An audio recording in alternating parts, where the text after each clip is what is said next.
오늘 설교의 제목은 십자가에서 고난받으시는 예수 그리스도라는 제목으로 말씀을 증거합니다. 오늘은 종료주일입니다. 이 종료주일은 어떤 날일까요? 종료주일은 십자가에 달리시기 위해서, 고난당하시기 위해서 예수님께서 공식적으로 예루살렘에 입성한 날을 축하하는 그런 주일입니다. 만왕의 왕이신 예수님께서 어린 나귀를 타고 겸손한 인간의 모습으로 예루살렘에 입성했을 때 사람들이 손에 종려나무 가지를 들고 주님을 맞이한 그런 풍습에서 유래되었습니다. 이 종료주일이 지나면 곧바로 고난주간이 시작됩니다. 예수님께서 예루살렘에서 금요일에 십자가에 못 박혀 죽으시고 주일 아침에 부활하시기 전까지의 시간을 고난주간이라고 말합니다. 이 시간에는 주로 고난당하시는 예수 그리스도를 묵상하면서 금식하면서 경건하게 보내는 것이 교회력의 전통입니다.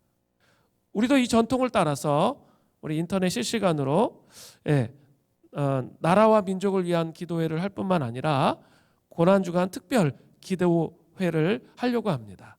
그래서 가상칠언의 순례, 예수님이 십자가상에서 말씀하신 7마디의 말씀을 가지고 함께 한 주간 십자가를 깊이 묵상하는 그런 시간으로 보내기를 소원합니다. 자, 이러한 절기를 맞추어서 어떤 말씀을 설교하면 좋을까 생각하다가 시편 22편 이 말씀이 생각이 났습니다. 성경학자 데렉 키드너는 이렇게 말합니다. 그리스도인이라면 누구나 이 시편 22편을 읽으면서 예수님의 십자가의 처형을 생생하게 직면하지 않을 수 없습니다. 시편 22편에는 예수님의 십자가 처형의 생생한 장면이 나타난다는 거예요. 물론 시편 22편의 원저자는 다윗입니다. 그가 처한 어려운 상황 가운데서 이 시편이 저작되었지만 분명하게 이 복음서의 기자들은 이 시편을 읽으면서 그리스도의 십자가를 생각했습니다. 복음서에 나타난 그리스도의 십자가의 순환의 이야기 중에 그 13개의 구약 인용이 있습니다. 그 중에 무려 9개가 시편에서 인용된 겁니다. 그리고 그 시편 중에 무려 5개가 9개 중에 5개가 시편 22편에서 나왔습니다. 그러니까 정말 중요하죠. 이 시편은 우리 주님의 고난을 너무나 정확하게 묘사하기 때문에 제5복음서라고 불릴만 할 정도입니다. 함께 살펴보겠습니다. 시편 22편 1절부터 18절까지는 십자가에서 고난 받으시는 예수 그리스도의 고통을 크게 3가지로 언급하고 있습니다. 첫 번째는 하나님께 버림받는 고통입니다. 시편 22편 1절에 이렇게 시작되죠. 내 하나님이여, 내 하나님이여, 어찌 나를 버리셨나이까? 어찌 나를 멀리하여 돕지 아니하시오며 내 신음소리를 듣지 아니하시나이까? 이 말씀은 예수님께서 십자가상에서 하신 7마디의 말씀 있죠. 가상칠언이라고 말씀드렸어요. 중에 4번째 말씀에 해당합니다. 예수님께서 십자가에 못 박히실 때는 오전 9시였습니다. 근데 뜨거운 태양이 중천에 떠 있던 이 12시까지 예수님은 십자가상에서 3마디 말씀을 하셨습니다. 저들의 죄를 사하여 주옵소서. 내가 나와 함께 낙원에 있으리라. 또 여자여 보소서 아들이니이다. 이 말씀을 하시고 12시부터 칠흑 같은 어두움이 계속됐습니다. 그죠? 3시까지 칠흑 같은 어두움이 계속됩니다. 마태복음 27장 45절에 보면 언급되어 있죠. 제6시로부터 플러스 6으로 하면 돼요. 그러니까 12시죠. 온 땅에 어두움이 임하여 제9시 뭐예요? 플러스 6으로 하면 오후 3시까지 계속됐다는 거죠. 한낮인데도 그 밤이 계속 되었다는 거죠. 그리고 그 어두움의 최절정 3시에서 예수님께서 십자가상에서 말씀하신 4번째 말씀을 하셨습니다. 뭐라고 말씀하셨죠? 마태복음 27장 46절에 보면 제9시쯤에 최절정이에요. 오후 3시에 예수께서 크게 소리질러 이르시되 엘리 엘리 라마 사박다니 하시니 이는 곧 나의 하나님 나의 하나님 어찌하여 나를 버리셨나이까 하는 뜻이라. 그죠? 아주 중요한 말씀을 아주 심각한 상황에서 최절정의 상황에서 하나님께서 말씀하셨어요. 예수님께서 말씀하셨습니다. 자 보세요. 그리고 시편 22편 2절을 또 보세요. 내 하나님이여 내가 낮에도 부르짖고 밤에도 잠잠하지 아니하오나 응답하지 아니하시나이다. 이 말씀이 중요해요. 예수님이 십자가에 달리셔서 오전 9시부터 피 맺힌 절규를 계속하셨습니다. 그때 빛이 있는 낮이었죠. 그러나 하나님은 철저히 침묵하셨죠. 십자가의 고통의 강도가 점점 세어지고 흑암이 임하면서 아무것도 보이지 않는 12시부터 오후 3시 밤에도 그죠?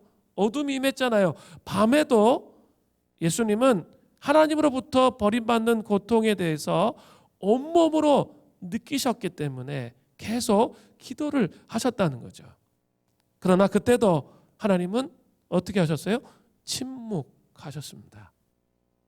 결국 오후 3시가 되어서 숨을 거두시기 바로 직전에 하나님께 버림받은 자의 피 맺힌 고통의 절규를 쏟아 놓는 거죠. 그게 바로 엘리 엘리 라마 사박단이에요. 엘리 엘리 라마 사박단이. 나의 하나님 나의 하나님 어찌하여 나를 버리셨습니까? 그렇게 고백하시는 거예요. 성경을 잘 보면 하나님은 창세로부터 예수님의 말씀을 듣지 않으신 적이 한 번도 없으세요. 죽은 나사로를 살릴 때 예수님의 기도를 한번 살펴보아야 됩니다. 요한복음 11장 41절부터 42절 전반절입니다. 돌을 옮겨 놓으니 예수께서 눈을 들어 우러러보시고 이르시되 아버지여 내 말을 들으실 것을 감사하나이다. 항상 내 말을 들으시는 줄을 내가 알았나이다. 우리 하나님 아버지는 그죠? 성부 하나님은 성자 그 예수 그리스도 그의 그 말씀을 창세전부터 한 번도 듣지 않으신 적이 없어요. 그분이 말씀하시면 그 말씀을 다 즉각 이루어 주시는 친밀한 사랑의 연합의 관계 안에서 머물러 계셨다는 거죠. 즉각 응답해 주셨잖아요. 그러니까 죽은 나사로가 그냥 살아나잖아요. 오병이어의 기적이 일어나잖아요. 그렇다는 거예요. 그런데 유독 십자가상에서 하나님은 예수님께서 버림받도록 내버려 두시고 그 순간만은 등을 돌리고 침묵하셨다는 거죠. 왜 그렇게 하셨을까요? 하나님은 공의로우신 분이기 때문입니다. 5대 복음주의자 중에 한 사람인 J.I. 패커가 이 하나님의 공의를 설명합니다. 하나님이 죄를 처벌하심으로 진노를 표출하는 것이 도덕적으로 의심스러운 것이 아니라 오히려 그런 식으로 그분의 진노를 보여주지 않는 것은 도덕적으로 의심스러운 것입니다. 하나님이 모든 죄와 잘못에 대해서 마땅한 징벌을 내리시지 않으신다면 그분은 의롭지 않으십니다. 이게 무슨 말입니까? 하나님은 우주를 다스리시는 재판관입니다. 그죠? 그런 분이 죄를 적당히 눈 감아주면 재판관의 자질이 의심스럽게 되는 거죠. 그게 하나님의 공이에요. 죄에 대해서 절대 눈 감아 주실 수 없는 재판관이라는 거예요. 우리 구약에서 잘 보고 있잖아요. 그죠? 행한 대로 다 갚으시는 거죠. 예, 그게 하나님의 공의입니다. 그런데 또 이 유명한 신약학자인 마이클 그린이 또 이런 말을 합니다. 자, 보세요. 하나님이 어떠한 대가도 요구하지 않고 단순히 그냥 용서하시는 분이시라면 이것은 철저한 무관심입니다. 이것은 옳고 그름의 구별을 말살시키고, 그죠? 옳고 그름의 구별을 말살시킵니다. 선한 것도 괜찮고 악한 것도 상관없다는 식으로 말하는 것이죠. 하나님이 악한 것을 문제 삼지 않으신다면 자연히 우리가 선을 행해야겠다는 동기를 말살시키는 거예요. 하나님께서는 선한 것이나 악한 것이 그 아무 의미가 없다면 어느 누가 선한 행동을 하겠습니까? 그렇게 되면 세상은 완전히 어둠 가운데 처할 거예요.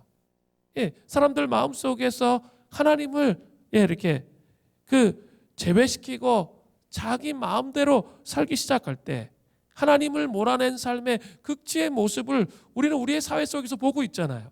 우리는 엠번방, 우리 조지빈 사건을 통해서 분명히 보고 있잖아요. 얼마나 인간이 끝까지 악해질 수 있는지 보는 거죠. 절대 기준이 없어지는 거죠. 그죠? 인간 안에 악과 선에 대한 절대 기준이 없어지면 어때요? 인간은 끝까지 바닥까지 내려가는 거죠. 근데 성경은 분명히 뭐예요? 절대 기준이 있어요. 그죠? 하나님 무엇이 올바른 것인지, 또 하나님께서는 무엇이 올바르지 않은 것인지 분명히 성경을 통해서 말씀해 주셨기 때문이죠. 그렇기 때문에 악에 대한 하나님의 분명한 진노와 심판은 뭘까요? 축복이 되는 거예요. 자, 그렇다면 하나님께서는 무엇을 진노하고 심판하실까요? 예, 그것은 바로 죄입니다. 죄라는 것은 무엇입니까? 죄는 전능하신 하나님과 내가 분리되는 데서 출발합니다. 죄란 하나님을 향한 반항의 표현입니다. 하나님께서 우리의 인생을 창조하신 목적은 우리가 하나님의 영광을 위해서 살고 하나님의 뜻을 추구하는 데 있습니다. 그러나 우리가 하나님께 영광 돌리기를 기뻐하지 않고 나의 자만심과 나의 이기심을 추구하는 생애를 살아왔습니다. 이것을 성경은 무서운 죄라고 말하고 있는 거예요. 예레미야 17장 9절에 보면 이렇게 말하거든요. 만물보다 거짓되고 심히 부패한 것은 마음이라 누가 능히 이를 알리오마는. 만물보다 거짓되고 심히 부패한 것이 인간의 마음이라는 거예요. 왜 이렇게 됐죠? 그것은 인간의 죄로 말미암아 하나님을 마음에 두기를 반항하고 거역하고 불신하는 그런 마음들을 마음속에 품었기 때문에 그 인간의 마음이 심히 부패하게 거짓되고 심히 부패하게 되었다는 거예요. 제가 오래전에 보았던 기사인데 의붓딸 학대한 엄마가 그 아이가 8살인데 사망을 하니까 그 사망의 원인을 걔 언니에게 책임을 전가하는 그런 내용의 기사가 나왔습니다. 이것이 인간의 아주 깊은 본질 안에 있는 이 본질상 진노의 자녀라고 말하는 이 죄악의 본질의 극치입니다. 그냥 겉으로 드러나는 행위로만 죄를 바라보면 안 돼요. 그냥 우리 안에 그냥 깊이 그냥 들어와 있는 거죠. 죄라는 것은 한 개인의 심리 세계를 결정적으로 교란시킵니다. 한 영혼을 파괴하고 사회를 파괴할 수 있는 강력한 힘이 죄입니다. 예수를 믿지 않는 모울러라는 심리학자가 있어요. 그가 그런 얘기를 합니다. 현대인들은 고백하지 않고 속죄받지 못한 죄로 인해 온 마음과 영혼과 육체가 병들었습니다. 그렇습니다. 인간 갈등의 중심부에는 죄성이 꽈배기를 틀고 있습니다. 심지어 예수 믿는 하나님의 교회 안에서도 죄를 고백하지 않을 때, 죄를 고백하지 않을 때 예수 그리스도의 십자가 앞에서 나의 죄를 토로하지 아니하고 예수님을 사모하지 않을 때 처참한 그런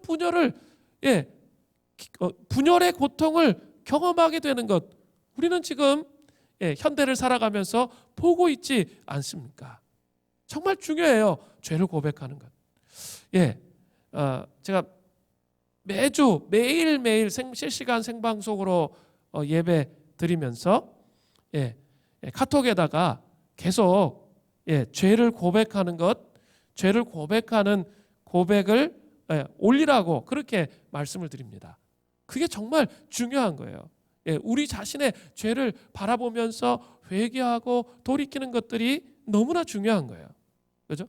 말씀을 들었으면 죄에 대해서 고백하고 그 보혈로 씻음을 받는 그런 작업을 통해 우리가 성결케 됨을 통해서 이 죄된 본성으로 갈등하고 분열하고 비방하고 비판하고 판단하고 원망하고 그런 마음들이 풀어져서 하나님의 성품으로 그 십자가 앞에서 나아가는 것이 중요하다는 거죠.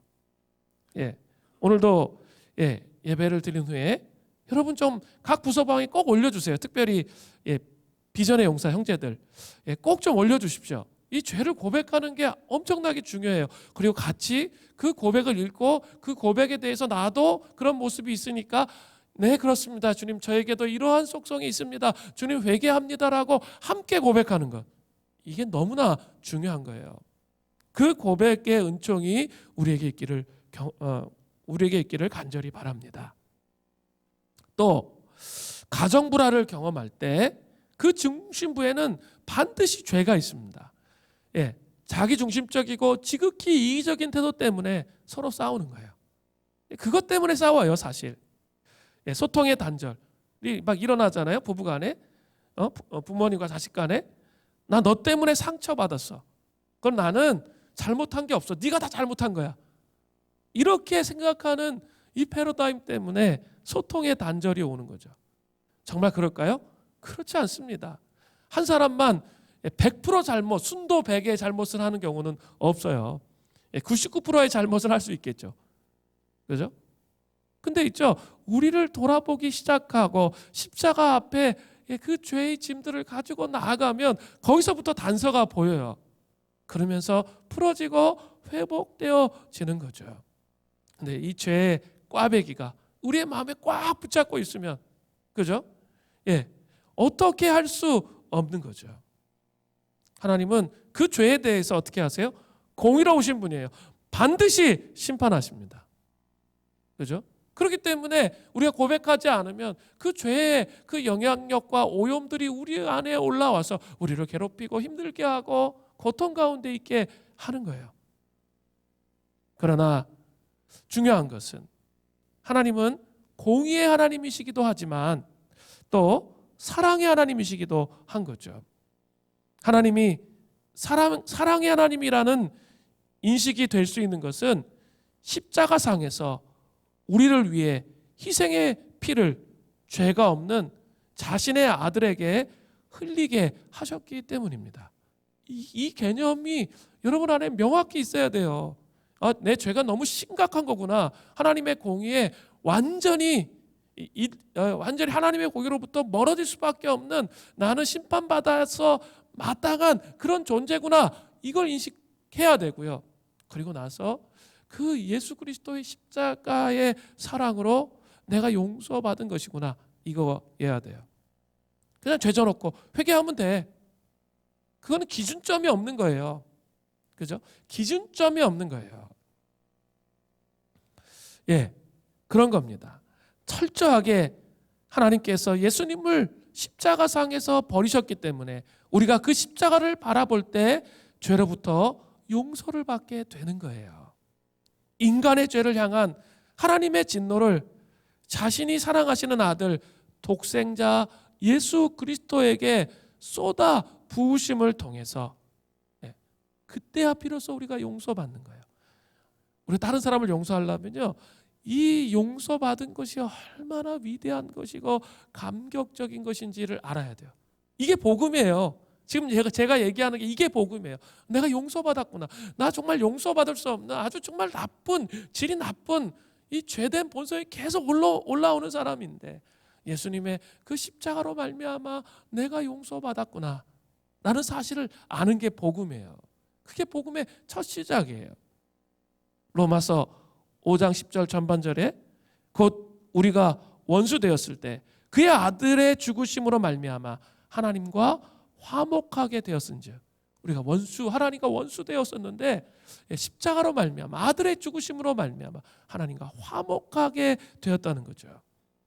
예수님께서 우리를 대신하여 십자가에서 하나님께 버림받는 고통을 감내하셨기 때문에 우리가 진정한 자유를 누리면서 하나님과 교제하면서 살아가는 길이 열린 거예요. 예수님은 단지 육체적 고통 때문에 사람에게 버림받았기 때문에 엘리 엘리 라마 사박다니 나의 하나님 나의 하나님 어찌하여 나를 버리셨나이까 라고 고백한 것이라고 생각하면 그것은 큰 착각입니다. 순교자들도 그죠? 육체적인 고통, 사람들에게 버림받는 그 고통을 당했어요. 그런 고통보다 더한 고통이 있다는 거예요. 예수님의 고통은 창세전부터 한 번도 단절된 적이 없던 하나님과의 관계 단절로 있던 고통의 표현인 거죠. 이게 중요해요. 하나님과의 관계 단절로 인한 고통이라는 거죠. 그의 고통을 통해서 우리가 죄의 용서함을 받은 거예요. 십자가상에서 고난당하시는 그 예수님, 그래서 이렇게 버림받으시는 그 예수님을 통해서 우리가 구원을 받게 되었다는 거예요. 우리의 죄가 씻음을 받게 되었다는 거죠. 이게 중요합니다. 포커스가 여기 있어야 돼요.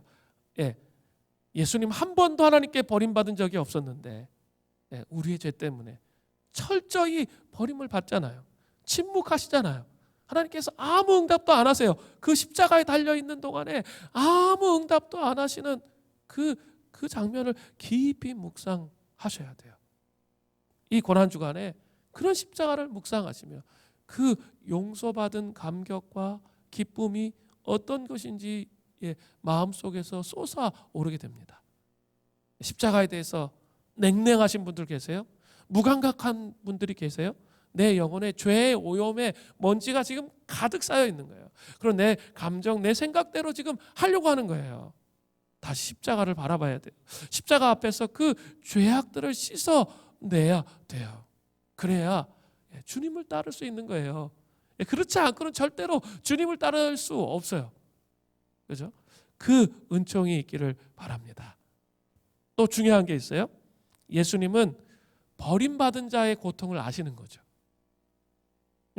버림받아 보셔서 아시는 거예요. 기도 응답이 때로는 참 힘들 때가 있잖아요. 뭐 가정의 구원을 위해서 20년 막 30년 기도하면서 인내하고 기다린다고 한번 생각해 보세요. 그거 진짜 힘든 거예요. 그죠? 그게 막 더뎌. 그래서 때로는 있죠.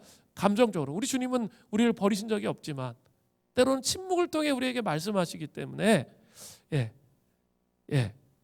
그게 참 어려워요. 그런데 잘 묵상하셔야 돼요. 주님이 버림받은 자의 고통을 아신다는 거죠. 그죠? 우리 예수님께서 버림받아 보셨기 때문에 그것이 어떤 것인지 이해하시고 그 버림받은 고통에 함께 하신다는 거예요. 그러니까 신앙생활을 잘 하려면 뭐예요? 이 버림받은 것에 대해서 자꾸 원망하지 말고 그렇게 하는 게 아니라 버림받은 그 삶의 현실 속에 예수님을 초청하면 돼요. 그 십자가의 그 복음과 그 은총이 나의 버림받은 삶에 어떻게 반응이 되는지 그것을 이해하면 우리의 삶 변화가 일어납니다. 그것을 이해하지 못하면 절대 변화가 일어나지 않아요. 복음을 모르는 거예요. 고난과 고통이 이 땅에서 살면서 없는 사람이 어디 있겠어요? 이해되지 않는 삶의 매듭이 없는 사람이 어디 있겠어요? 한 사람도 없습니다. 그러나 십자가에서 달리시면서 버림받은 하나님께 버림받은 그 고통이 무엇인지를 이해하신 주님 앞에 가지고 나아갈 때 그분이 우리를 십자가로 말미암아 씻어주시고 우리를 받아주시는 거예요. 그러니까 너무 혼자 막 인생 다 산 것처럼 좀 고민하지 마시고 좀 십자가 앞에 가지고 나오라니까요. 많은 사람들이 예수 믿는다 그러면서 정말 그렇게 하는가? 그렇지 않은 사람이 너무 많아요. 십자가랑 그냥 나의 삶은 종교야. 종교적인 관념이지 자기 삶 속에 지금의 고난의 현실 속에 없다는 거죠. 여러분 지금 막 경제적으로 어려워요.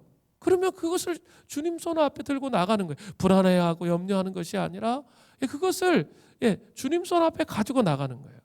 또 어떤 근심이 있으세요? 여러분 인생에 풀려지지 않는 어떤 것이 있어요. 그것을 주님 손 앞에 가지고 나가면 반드시 그것이 풀어져요. 그리고 회복되는 은총이 있게 된다는 거죠.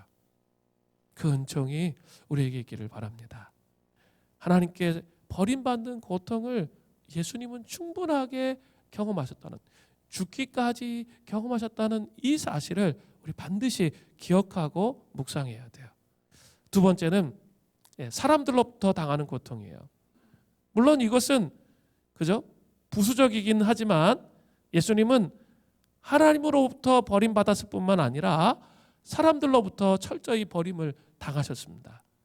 그러나 우리는 사람들로부터 버림받는 거 그거 절대 부수적이지 않죠. 커요. 그죠?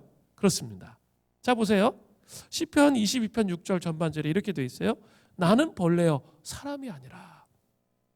자신을 벌레라고 표현하는 것은 아주 치욕적인 표현이에요. 벌레라는 표현은 두 가지 의미를 갖죠. 첫 번째로 혐오스러운 것의 의미가 있죠. 자매들이 바퀴벌레 보면 으아 하면서 막 난리가 나잖아요. 막 그죠?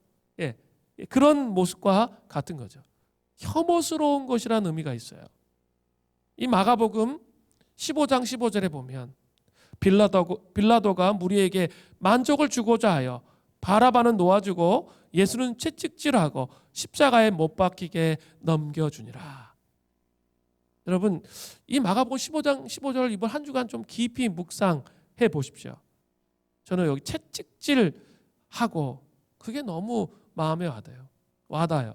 그리고 정말 깊이 묵상을 해보고 싶어요. 저는 패션 오브 크라이스트 그죠? 내용에 그 채찍질하는 예수님이 십자가 달리시기 전에 채찍질을 당하는 그런 모습이 나와요. 채찍질은 가죽끈으로 되어 있는데 끝에 이렇게 막 쇠구슬, 유리 조각, 뼈 조각 이런 게 이렇게 붙어 있는 거예요. 그래서 39개의 가닥으로 되어 있는데 딱 치면 어떻게 된다고요? 이 살점이 떨어져 나가는 거예요. 이 살점이 막 떨어져 나가는 그런 이미 채찍에 맞을 때부터 탈진하게 돼요. 이게 너무 고통스러우니까 그런 거거든요. 근데 그 패션 오브 크라이스트에 보면 어때요? 그 얼굴 표정이나 그 몸을 보면 어때요? 아주 혐오스럽잖아요. 막 눈탱이 막 밤탱이 돼 계시고 막 그러잖아요. 이렇게 온몸이 막 피로 막 다 이렇게 돼 있는. 예수님 돌아가실 때 아마 그 채찍에 맞으셨을 때 이미 그런 상태에 있었을 것이라는 확신이 듭니다. 그런 채찍질을 당하셨어요. 이게 뭐예요? 바로 사람들에게 외모가 혐오스러운 그런 모습을 갖고 계신 거죠. 두 번째는 그 사람의 인격을 전혀 인정하지 않고 개, 돼지 취급을 하는 거죠. 그래서 인격을 인정하지 않고 개, 돼지 취급하는 것을 의미합니다. 마태복음 27장 29절부터 30절을 보세요. 가시관을 엮어 그 머리에 간을 씌우고 갈대를 그 오른손에 들리고 그 앞에서 무릎을 꿇고 희롱하여 이르되 유대인의 왕이여 평안할지어다 하매 그에게 침 뱉고 갈대를 빼앗아 그의 머리를 치더라. 저는 이 가시면류관을 새롭게 이해를 했어요. 예루살렘에 가서.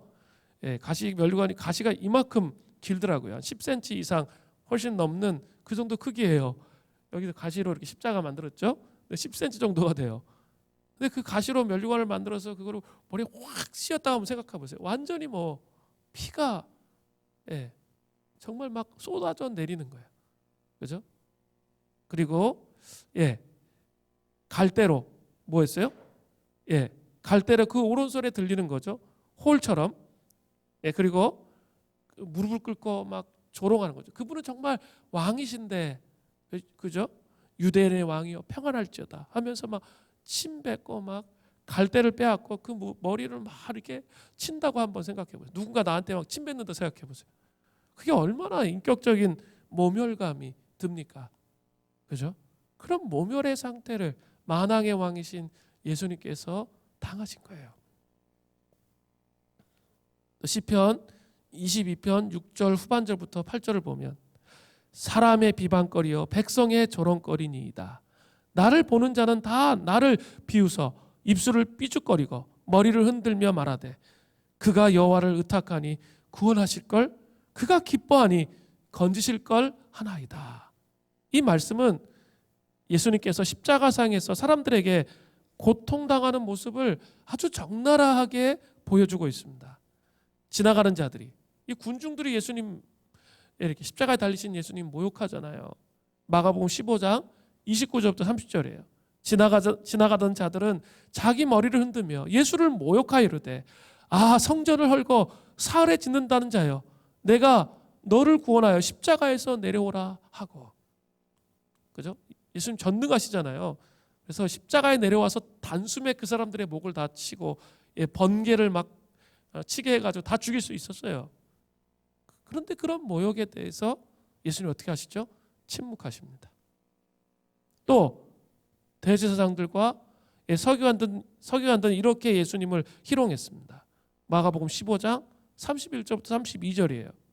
그와 같이 대제사장들과 서기관들도 함께 희롱하여 서로 말하되 그가 남은 구원하였을 때 자기는 구원할 수 없도다. 이스라엘 왕 그리스도가 지금 십자가에서 내려와 우리를 보고 믿게 할지어다 하며 함께 십자가에 못 박힌 자들도 예수를 욕하더라. 왜 자기는 구원 못하냐는 거예요. 내려와 보라는 거예요. 내려오실 수 있는 분이에요. 그런데 어떻게 하세요? 내려오시지 않으세요. 우리의 구원을 위해 묵묵히 십자가를 지시는 거죠. 더 웃긴 것은 옆에 있는 십자가를 졌던 죄수들이 어떻게 예수님을 욕하는 그런 장면들이 나오는 거죠. 사랑하는 성도 여러분, 여러분은 사람들로부터 혐오와 인격적 모멸감, 조롱과 희롱을 당해 보신 적이 있으십니까? 이런 일을 당하면 얼마나 억울한지 또 원통한지 있죠. 밤에 잠이 안 와요. 그죠? 내가 그런 사람이 아닌데 나는 알고 보면 괜찮은 사람인데 나에 대해서 정말 최악의 조롱과 모멸감과 비난과 혐오를 주었을 때 있죠. 잠이 오는 사람은 없어요. 불면증에 시달리는 거죠. 그렇게 됩니다. 그리고 또 마음속에 뭐가 올라오죠? 존재의 거절감. 사람들이 나를 이렇게 거절하는 그 상처들이 나를 거절하는구나. 사람들이 나를 버렸다는 생각 때문에 그런 생각들이 막 들어와요. 그건 한 사람도 빠짐없어요. 가정에서, 연인 사이에, 또 직장에서, 교회에서, 또 우리가 생활하는 학교에서, 뭐 여러 영역에서 여러분 그런 경험을 해보신 적 있으세요? 그러면 둘 중에 하나죠. 하나는 경로하는 거죠. 증오의 감정에 사로잡혀가지고 증오의 그 마음으로 삶을 살아가든가, 아니면 반대로 깊은 고립 속에 숨어 사는 거죠. 사람들과 관계를 끊고 그냥 무기력하게 그죠? 그냥 삶을 살아간 그런 사람들이 많이 있어요. 그런데 예수님은 어떻게 하세요? 그냥 무기력하게 지금 하시는 거로 생각했어요? 침묵하시니까? 그게 아니죠. 예수님은 이러한 말에 한마디 대꾸도 하지 않으시면서 우리의 구원을 완수하시기 위해서, 사명을 완수하시기 위해서 십자가에 달려 계신 거죠. 마치 죽기 위해서 태어난 사람처럼 그저 우리를 위해서 십자가에 못 박혀 돌아가실 뿐이에요. 하나님께 순복하고 순종하고 또 우리를 사랑하시기 때문에 그 일을 완성하기를 원하셨던 거죠. 우리도 이러한 혐오와 인격적 모멸감과 조롱과 희롱을 겪으실 것을 우리 예수님은 아신 거죠. 우리 인생에 너무 많잖아요, 이런 일들이요. 근데 우리 주님이 십자가에서 이미 그 경험을 하신 거예요. 우리도 이러한 그래서 예수님은 십자가에 달리셔서 그러한 감정을 내가 겪어봐서 안다라고 하시는 것처럼 그렇게 침묵하고 계시는 거죠. 이 사랑의 십자가에 나의 내면에 사람들로부터 겪었던 아픔과 고통을 제발 가져다 놓으세요. 그죠? 그냥 맨 처음부터 가져다 놓을 수가 없어요. 왜요? 마음에 지금 막 억울하고 이해되지 않는 매듭이 막 머릿속에서 막 도는데 그걸 그냥 할 수 있는 사람이 있겠어요? 또 영적인 싸움이 있어요. 이 복음에 반응하지 못하도록 마귀가 정말 간교하게 역사합니다. 그래서 말씀이 들리지 않도록 해요. 너무 세상께 가득 차 있고 자기 생각이 가득 차 있으면 있죠. 자기 감정이 가득 차 있으면 절대 말씀이 잘 안 들려요. 말씀 들으면 졸려 그냥. 그래서 집중이 안 돼요. 특히 오늘 같은 날 중요해요. 왜요? 제가 다른 날도 아니고 오늘 복음에 대해서 얘기하고 있거든요. 이 복음에 대해서 반응하지 못하도록 그냥 이렇게 거리가 있도록 그렇게 만드는 거예요. 십자가를 하는데 십자가에 대해서 자꾸 종교 영역에서 막 그냥 머릿속에 그렇게 있도록 만들어요. 그게 마귀가 역사하는 거죠. 그래서 중요한 게 뭐예요? 인내하셔야 돼요, 일단. 그리고 또 중요한 게 있어요. 하나님의 임재 공간에 머물러야 돼요. 하나님의 임재 공간에 머물러서 어떻게 해야 돼요? 주의 말씀을 봐야 돼요. 또 기도로 씨름하는 거예요. 자기의 감정에 대해서 좀 솔직하게 하나님 정말 제가 이런 모멸감과 고통과 아픔을 제가 겪었습니다. 주님 때로는 저도 어떻게 할 수 없는 그 미움의 감정과 고통이 저에게 있습니다. 주님 제가 이거 들고 십자가 앞에 나가겠어요. 예수님 정말 그런 모멸과 고통을 당하셨는데 정말 눈탱이 밤탱이 되시고 막 온몸이 막 고통 속에 있으시면서도 저를 위해서 침묵하시면서 저의 그 아픔과 고통을 가져오기를 원하시는데 주님께 들고 나아가겠습니다. 이런 반복적 씨름을 하는 거예요. 그러면 반드시 여러분이 지금까지 이해되지 않는다고 했던 그 문제에 대해서 이해가 되고 답이 와요. 그런데 하나님과 관계없이 그것을 이해하려고 하면 절대 이해가 안 됩니다. 그건 그냥 다른 세계예요. 다른 세계. 3차원의 세계와 4차원의 세계의 차이예요. 주님 우리에게 손짓하세요. 복음은 이런 것이다는 거죠. 그 치유와 회복을 경험해야 돼요. 사랑하는 형제자매 여러분, 상처받음을 통해 분노와 고립, 무기력, 우울 이렇게 살지 마세요. 더 적극적으로 그런 자꾸 고립적인 성향이 있으신 분은 자꾸 더 임재 공간에 나와서 자기를 좀 열어서 하나님 앞에 고백하시는 은혜가 있어야 돼요. 그렇지 않으면 그건 못 고칩니다. 그리고 회복되지 않아요. 그러면 점점점 자기에 대한 피해의식이 더 쌓여요. 그래서 있죠. 자기를 무너뜨려요. 그게 마귀의 전략이란 말이에요. 복음으로 나와야 돼요.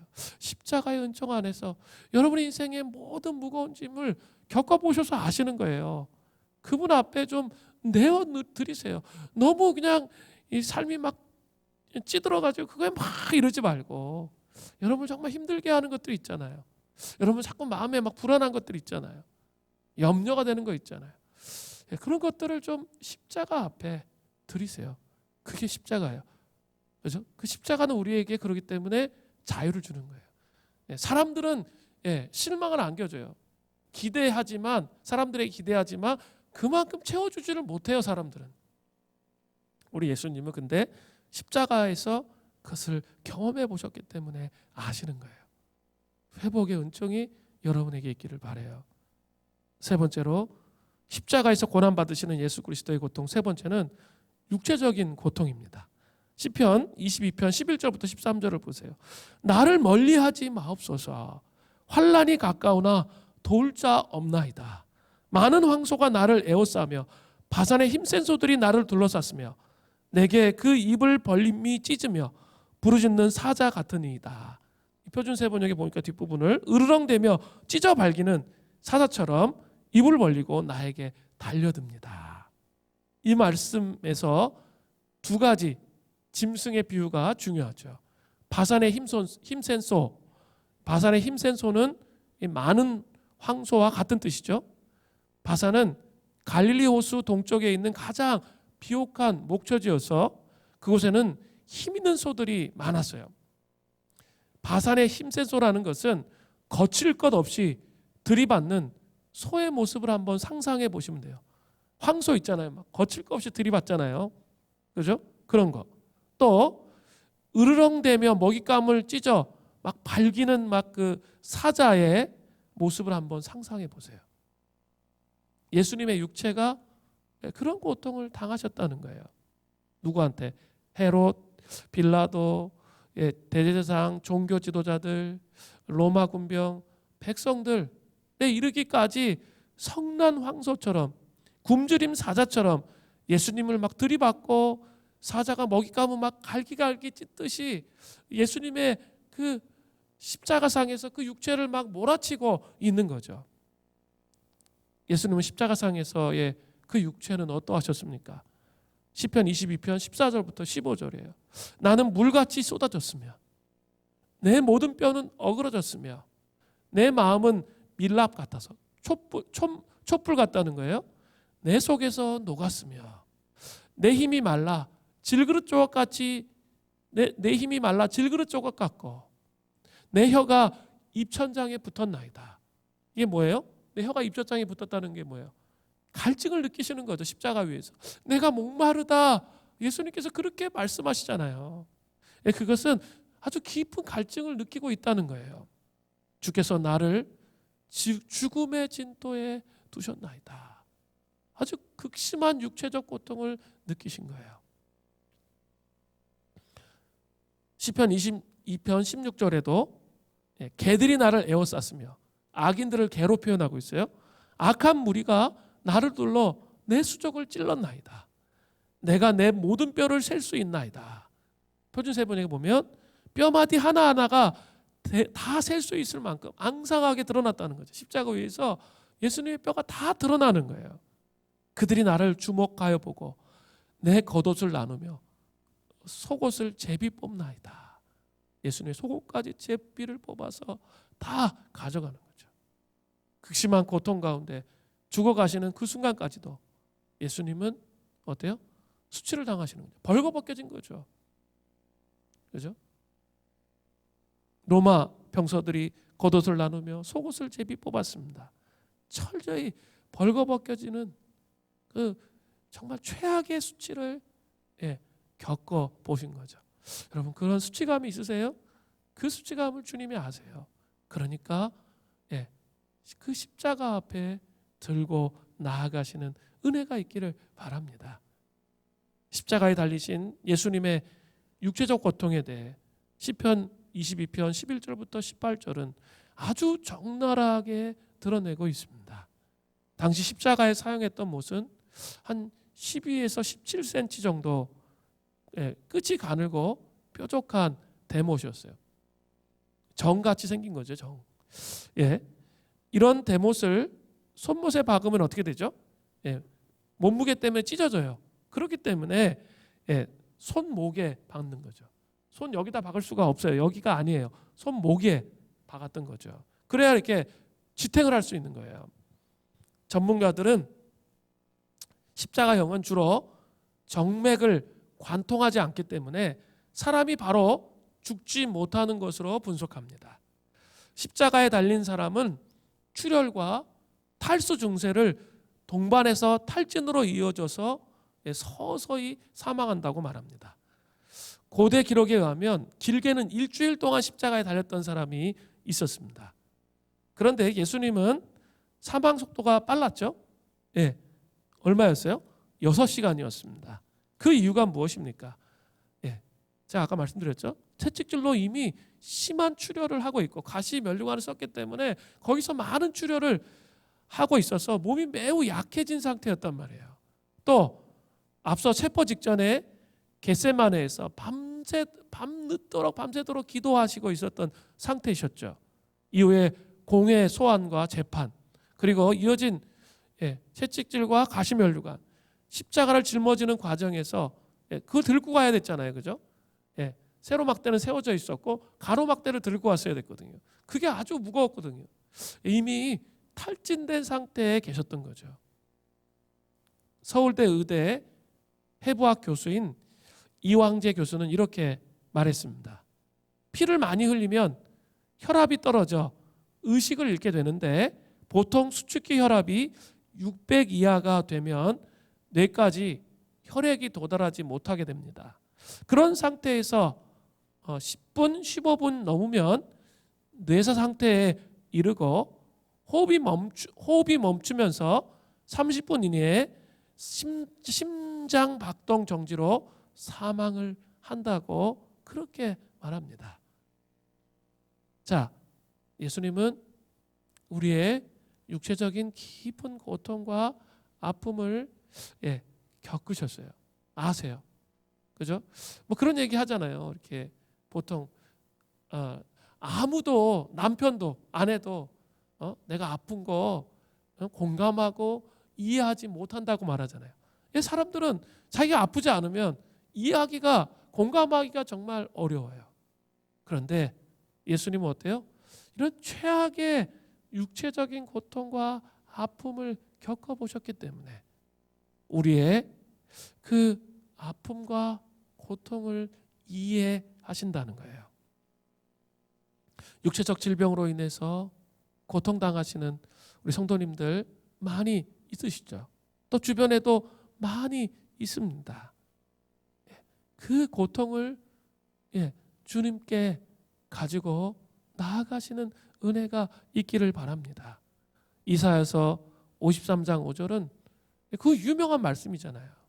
그래서 이 육체적 고통이 얼마나 크셨는지를 이해해야 이 말씀이 이해되는 거예요. 그가 찔림은 우리의 허물 때문이요, 그가 상함은 우리의 죄악 때문이라. 그가 징계를 받음으로 우리는 평화를 누리고 그가 채찍에 맞음으로 우리는 나음을 입었도다. 그가 채찍에 맞음으로 우리가 나음과 회복과 새로워짐을 입을 수 있는 거예요. 그죠? 이런 십자가의 그 은총이 여러분 마음속에 깊이 새겨져 있어야 돼요. 십자가의 감격과 감동, 십자가의 은총이 우리 안에 깊이 새겨져 있는 그런 역사가 있기를 바랍니다. 이 고난 중간에 십자가를 묵상한다는 것은 바로 이런 십자가를 묵상하는 거예요. 하나님께 버림받으신 예수님의 고통, 또 사람들로부터 버림받는 그 고통, 육체적 상으로 인하여 고통당하시는 예수 그리스도, 그분을 바라보면서 내 인생의 모든 무거운 짐들 많잖아요. 그 짐들을 주님 앞에 하나하나 내려놓으면 어떤 일이 일어나죠? 성금요일이 지나서 이번 한 주간이 지나서 뭐가 오죠? 부활주일이 오는 거죠. 부활의 주님을 경험하는 거예요. 그리고 부활의 주님으로 끝나는 게 아니라 예수님은 어떻게 하시죠? 부활하셔서 승천하시고 그 다음에 이 보좌에서, 하늘 보좌에서 이 땅을 통치하세요. 그죠? 이 땅을 통치하실 때 우리에게 주신 분이 누구세요? 성령님이시죠. 성령님을 통해서 이 땅을 통치할 수 있도록 그렇게 하신 거죠. 하늘 보좌에서 그런 통치가 가능하도록 우리를 이끄시는 거죠. 아까 우리 코로나 바이러스 19와 관련해서 어떻게 기도해야 될까? 아주 중요한 내용이에요. 우리 자꾸 까부러지면서 그냥 자기 상황 속에서 그냥 갇혀가지고 자꾸 이렇게 해서는 안 돼요. 그럼 절대 기도가 되지 않습니다. 그죠? 예, 그런 마음들을 어떻게 해야 돼요? 예, 그런 여러 가지 뭐 육체적인 고통, 정서적인 고통, 하나님께 버림받은 것 같은 느낌의 정서들 있잖아요. 이 코로나 바이러스 19로.